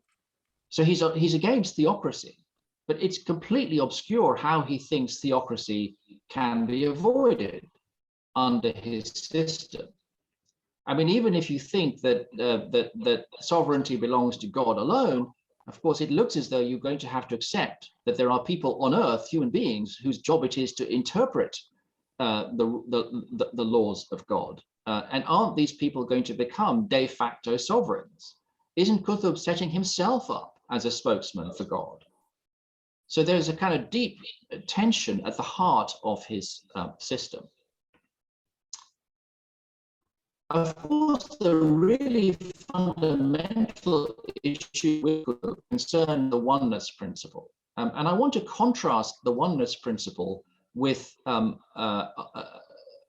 completely opposing view of the issue of sovereignty. So in her book, Karen Armstrong says that modern secularists regard the notion of an unalterable law imposed on humanity by a superhuman being as repellent. And she's quite right. That's exactly what modern secularists think. And the real between Kutub's vision of divine sovereignty and the modern secularist vision of human sovereignty. And the classic statement of that secularist vision is, of course, in the work of Richard Rorty.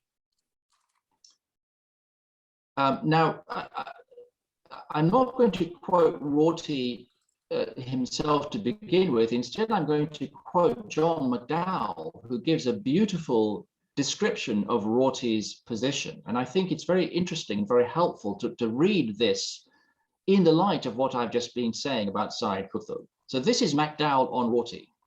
In simple outline, the story goes like this. The story of sin from which Dewey, this is Rorty's inspiration, freed himself was a reflection of a religious outlook according to which human beings were called on to humble themselves before a non-human authority. Such a posture is infantile in its submissiveness to something other than ourselves.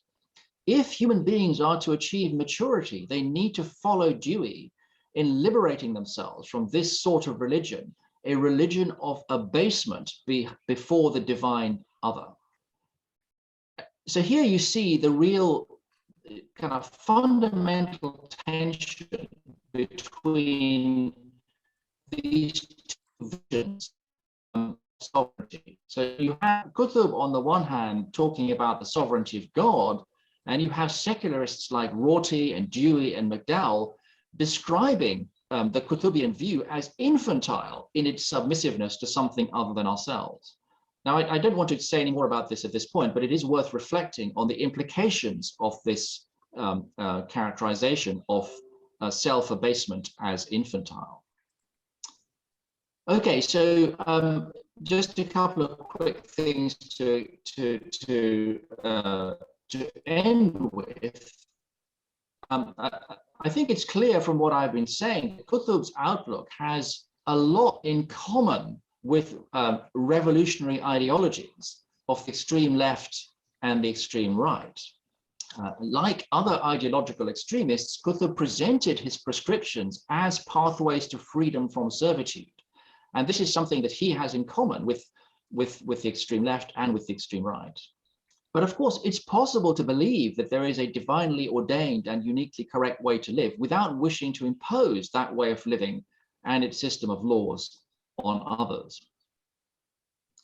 So perhaps there's room for a kind of form of benign fundamentalism that accepts some of Kutub's theological claims, but without drawing the practical implications from them that he draws. My last slide is about the relationship between fundamentalism and extremism. I think there are very good reasons to classify Kutub as an extremist.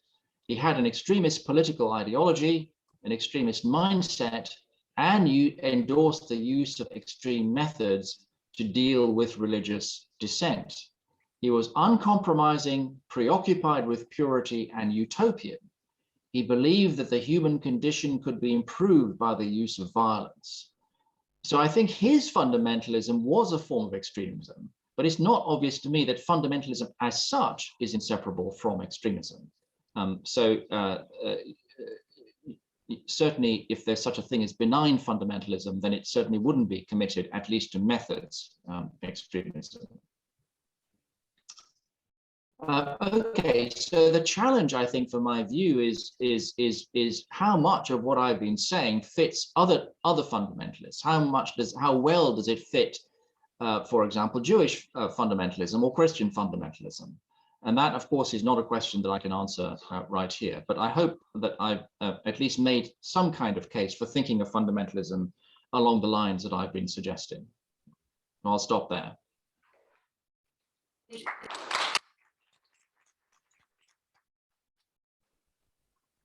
Thank you, Cassam, for this wonderful and inspiring talk.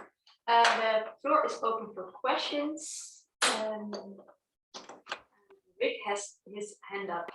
So please, Rick, ask yours. All right, thank you so much, Quassim. That was wonderful, and I'm really glad you've taken the time to elaborate on fundamentalism. That is one of the core phenomena that we study in this project, and so yeah, that's just wonderful. So to get back to the question you set out with about the nature of fundamentalism, so Laura and I have written a paper on that, and Finlay has also written a paper on that, so they're on the website. And I think the way we tend to think of it is that fundamentalist beliefs are always beliefs within belief systems, right? And that is needed because, for instance, conspiracy beliefs can be fundamentalist beliefs, but of course, many conspiracy beliefs aren't. So you need the larger context. And so I wondered, how would you, I mean, you suggested this idea of a life vision or ideal of life, right? For instance, pursues. And I would fully agree with that and pretty much all of what you said there. But wouldn't you say that if you want to or need to spell out in more detail what this amounts to, you do end up with certain goals and desires and with certain beliefs. So this ideal of a certain kind of life reduces in the end to a couple of things, among which are fundamental. And then would you think it would be a helpful way to go about to say, well, fundamentalist beliefs are beliefs, parts of belief systems. So let me characterize those belief systems by way of referencing the reactionary nature to modern development, colonial development. So, and if you think that is right, would you agree that we should leave out the idea or the ideal that we should impose, we fundamentally should impose those values on others? So it seems to me that might be what extremists see.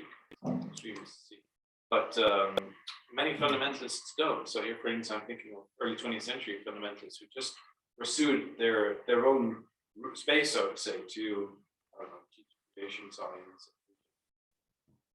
So, right, so they want to have their own realm and space. rather than trying to impose that on others. Yeah, thanks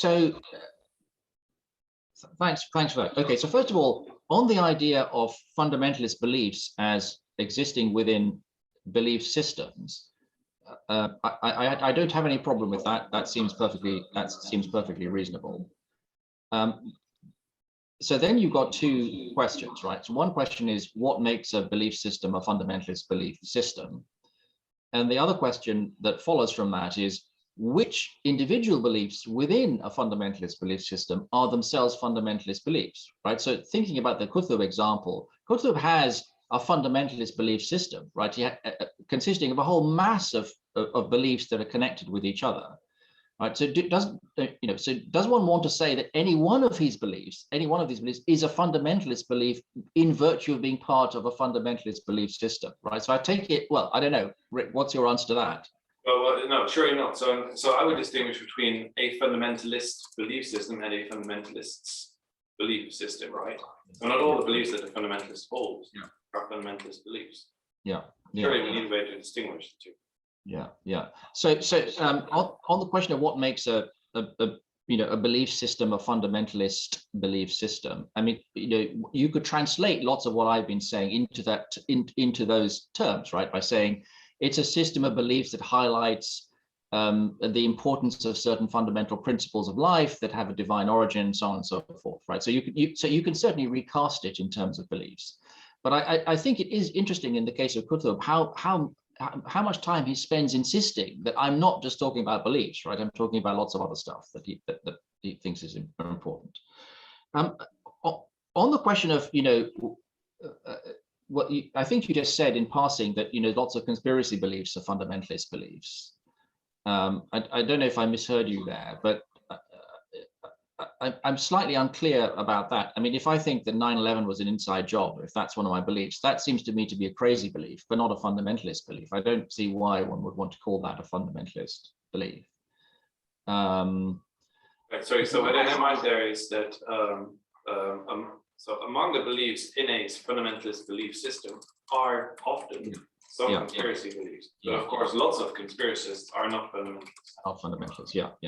So the last thing you said, I completely agree with, right? So you said, well, why, surely we shouldn't write into or build into the definition of fundamentalism that fundamentalists are interested in imposing their value systems on other people.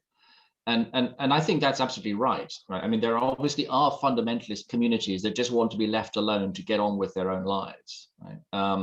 So that's why in the slide where I was characterizing fundamentalism, I put the thing about promoting their values or imposing them on other people. I put that in square brackets, right? So that was the idea that that's a sort of optional element.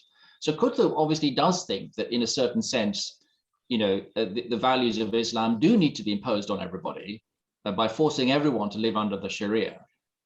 So his fundamentalism is a subclass of fundamentalism. His is what you might call militant fundamentalism or impositionist fundamentalism, right? So I mean, his position is complicated because he doesn't think that you can or should force people to believe in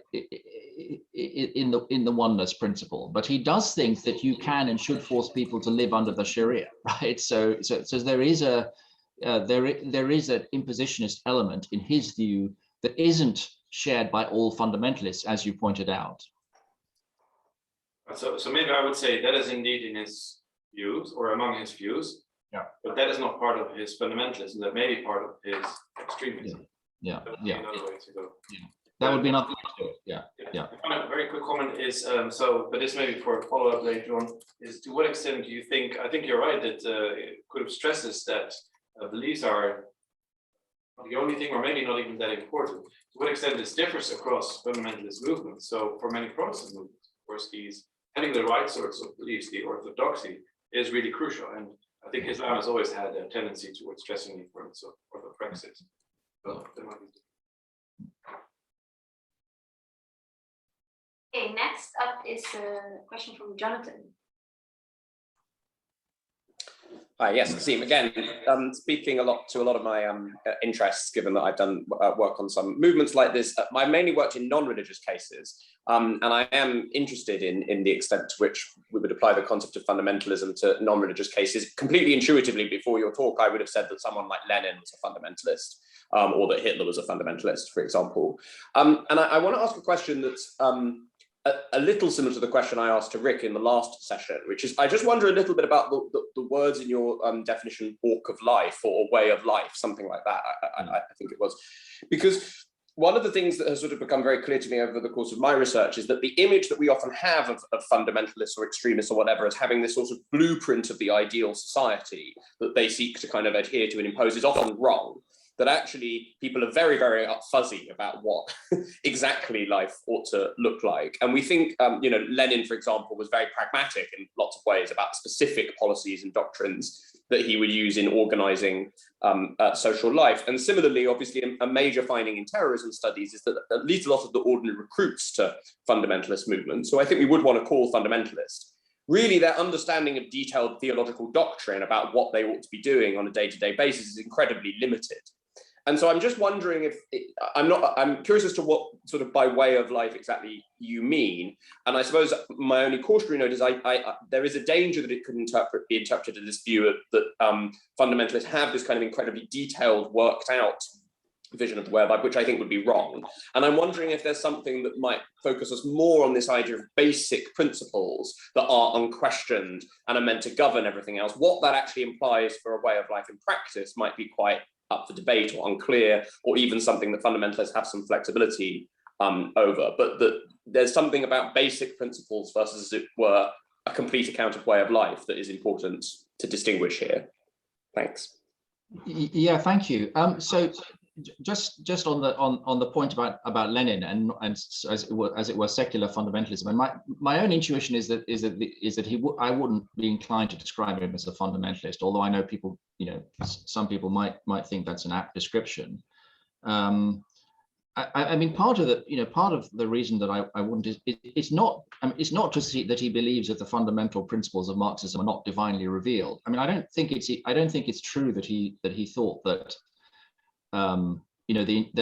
that what Marx meant and the implications of Marx's doctrines was completely transparent. I mean, he regarded himself, I think, as interpreting and adapting Marx's insights for the world as he found it. And I think that idea of adaptation, which I think is there in Lenin, marks him out as a non-fundamentalist.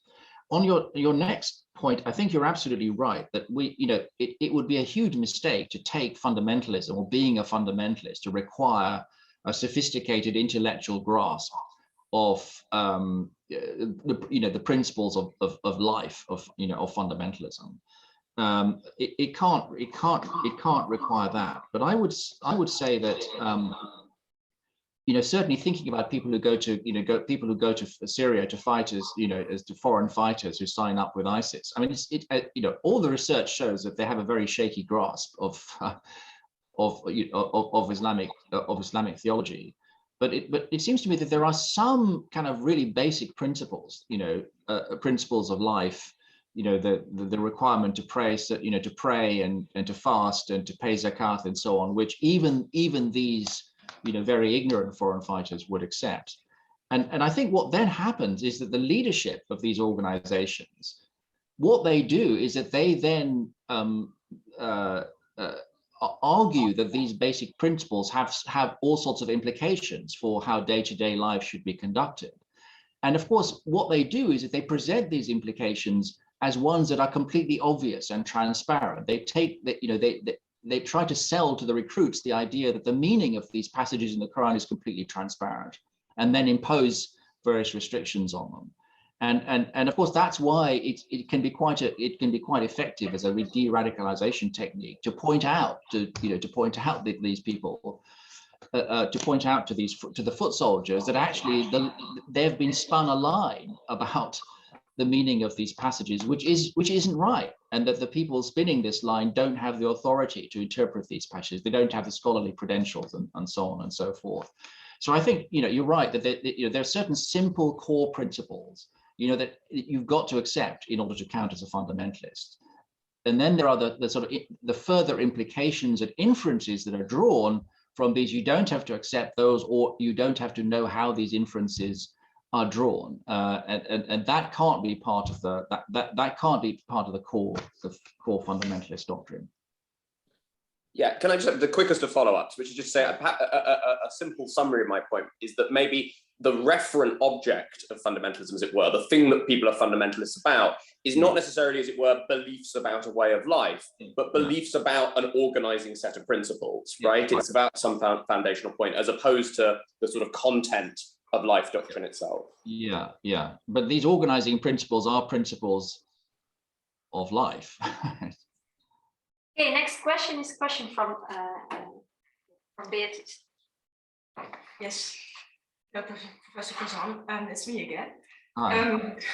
I was again triggered by your excellent lecture, and the notion that came up in my mind and that I work with as well is the notion of orthopraxy or orthopraxis. So it's not so much orthodoxy, it's not so much a coherent set of theological beliefs, which also explains why so many fundamentalist foreign fighters were apprehended with Islam for Dummies. Not so many, but a couple of them were apprehended with Islam for Dummies in their suitcase, which prompted experts in saying, here you are, they were not religious at all.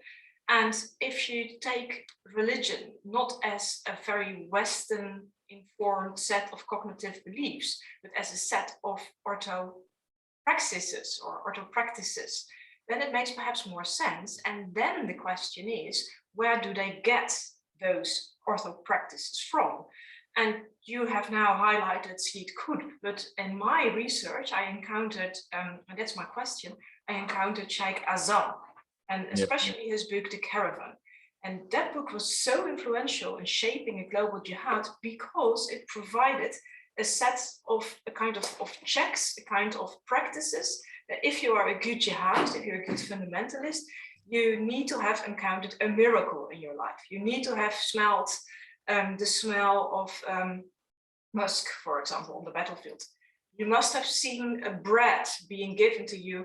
There's all kinds of, or an angel appearing in your dreams, for example. So there's a very outlined, delineated list of miracles, of experiences, of practices that are not that cognitive, or, well, there is of course a link to the Quran or to the Hadith, but it's very much grafted on this work of Azam. And the interesting thing is, if you interview, well, I'm a terrorist researcher, so I interviewed jihadists in Indonesia and interviewed them in the Netherlands and elsewhere, and they speak the same practical language, which they derive, for example, very predominantly from Cassam.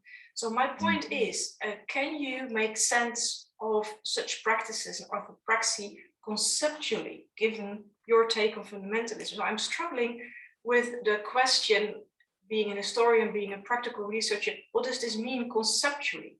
If fundamentalism is perhaps more a set of loosely aligned and shaped practices than a set of epistemological beliefs. Yeah, that's really terrific. I mean, I think this notion of praxis or practice is just tremendously important, and I think that in a way it's what Kutub is talking about in many of these passages. So I think that's really helpful. And I mean, I wasn't aware that Azam was such an influential influential figure in the jihadi world. So the question that you're really asking is conceptually, where does this fit into my account of fundamentalism? And I guess where it fits in is in the places where I talk about commitment. Right. So when I talk about commitment to a way of life or commitment to a certain principle, in fleshing out what commitment means, I want to say that commitment is not just a matter of believing certain things. Commitment means is a unity of belief and action. So it's something like praxis, right? And so that's where praxis would fit into my fit into my story. I mean, I was actually thinking of using the word praxis in my slides, but I didn't use it. But I had it at the back of my mind that that's what was really going on here. And maybe just following up from your question, I mean, one thing that I could do to make the position clearer is to sort of build that notion of praxis into the definition of fundamentalism, make it more explicit rather than simply quoting passages from Sayyid Qutb where he talks about the unity of belief and action or thought and action. So that would be. So I think what I'm saying is I completely agree with what I completely agree with you. I think the thing that you've identified as significant really is significant, and should be there in one's conception of fundamentalism. And that's very helpful. It's very good to know about Azam as well. I wasn't aware of him. I mean, of course, I was aware of his importance as a jihadi and in relation to Al Qaeda, but I wasn't sure. I didn't realize that he was a sort of a writer about these matters as well. Thank you. That's for me also a relief and a confirmation of what I'm working on. Thank you. Hey, next is, is Finlay still there? Finlay has to leave early, he said, so he will email us questions. Okay, well, that's perhaps good because then we can stop in time. So thank you again, Quassim Cassam, and all the questions. And we have a 2-hour break, and we start again at 2. At 2. Yes. So see you all back at 2, and enjoy your lunch also in other places.